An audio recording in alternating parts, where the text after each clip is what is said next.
Warahmatullahi wabarakatuh. Saya Sugeng Siswanto, NPM 2556610 akan menyampaikan presentasi tentang desain pembelajaran pada mata pelajaran IPS subtopik pasar tradisional. Di sini saya akan menyampaikan tujuan pembelajaran. Peserta didik mampu mengidentifikasi ciri-ciri dan karakteristik pasar tradisional dengan benar. Yang kedua, peserta didik mampu menganalisis permasalahan tantangan yang dihadapi pasar tradisional di era modern. Yang ketiga, peserta didik mampu merumuskan solusi kreatif untuk menjaga eksistensi pasar tradisional melalui diskusi kelompok. Analisis materi PS. Materi PS yang diajarkan yaitu pasar tradisional. Merupakan tempat bertemunya penjual dan pembeli yang ditandai dengan transaksi jual beli dan proses tawar-menawar secara langsung. Dikategorikan dalam ilmu ekonomi, yaitu pada materi tradisional ini terjadi kegiatan ekonomi di mana terjadi proses jual beli dan interaksi sosial antara pedagang dan pembeli. Langkah-langkah pembelajaran yang pertama yaitu guru membuka kelas dengan salam, menyapa peserta didik dan mengecek kehadiran. Dan guru menyampaikan tujuan pembelajaran hari ini tentang pasar tradisional. Kemudian persepsi, yaitu guru memberikan pertanyaan pematik. Siapa yang pernah ikut ibunya ke pasar tradisional?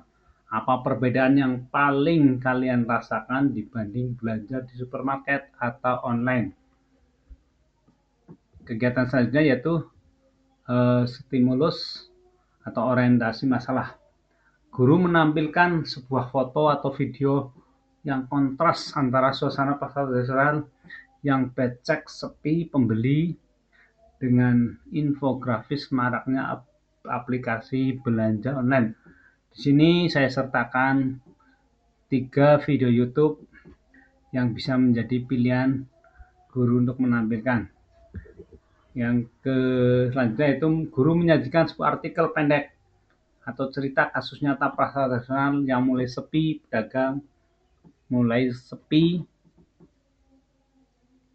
pedagang mengeluh gulung tikar akibat kalah bersaing dengan pasar modern.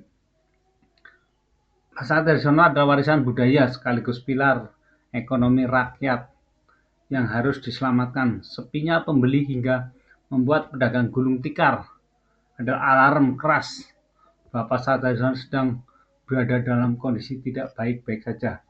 Modernisasi tidak bisa dihambat, namun keberpihakan terhadap pedagang kecil harus ditegakkan tanpa adanya intervensi serius dari pemerintah atau kemauan untuk beradaptasi.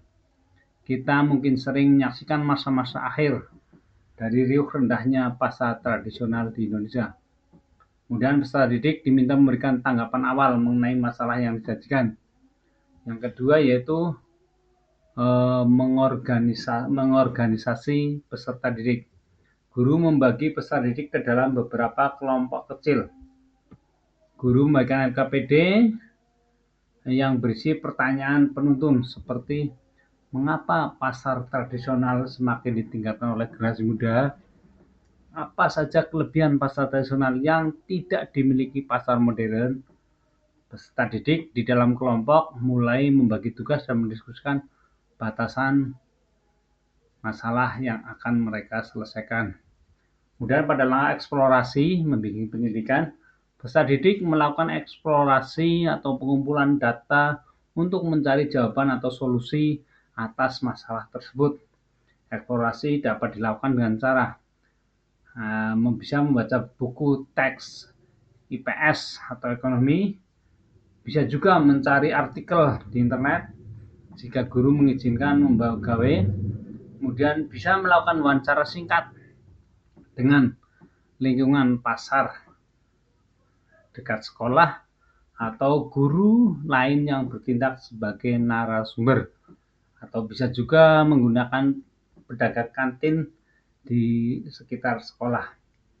Kemudian guru berkeliling untuk membimbing proses pendidikan dan memastikan setiap anggota kelompok aktif mencari informasi.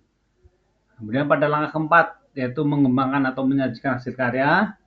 Setiap kelompok merapikan hasil eksplorasi mereka ke dalam bentuk laporan kertas, mind map, atau poin-poin presentasi.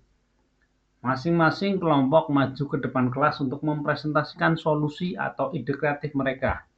Misalnya, program digitalisasi pasar, perbaikan fasilitas kebersihan, atau strategi promosi pasar tradisional. Sedangkan kelompok lain memberikan tanggapan, pertanyaan, atau masukan dengan tertib. Kemudian langkah selanjutnya yaitu langkah refleksi, menganalisa, dan evaluasi proses. Guru memberikan apresiasi kepada seluruh kelompok atas presentasinya. Guru beserta peserta didik merangkum poin-poin penting mengenai karakteristik pasar tradisional serta solusi terbaik untuk melestarikannya.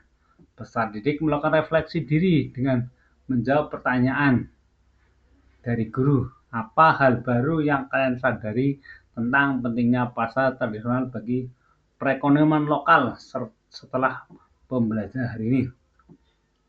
Selanjutnya, kegiatan penutup. Guru mengevaluasi atau kuis singkat pilihan ganda atau isu pendek untuk mengukur kemampuan pemahaman siswa tentang pasar tradisional. Kemudian guru memberikan kesimpulan akhir dan penguatan karakter. Misal, cinta produk lokal dan membantu pedagang kecil. Selanjutnya kelas ditutup dengan doa dan diakhiri dengan salam. Demikian presentasi saya. Saya akhiri. Wassalamualaikum warahmatullahi wabarakatuh.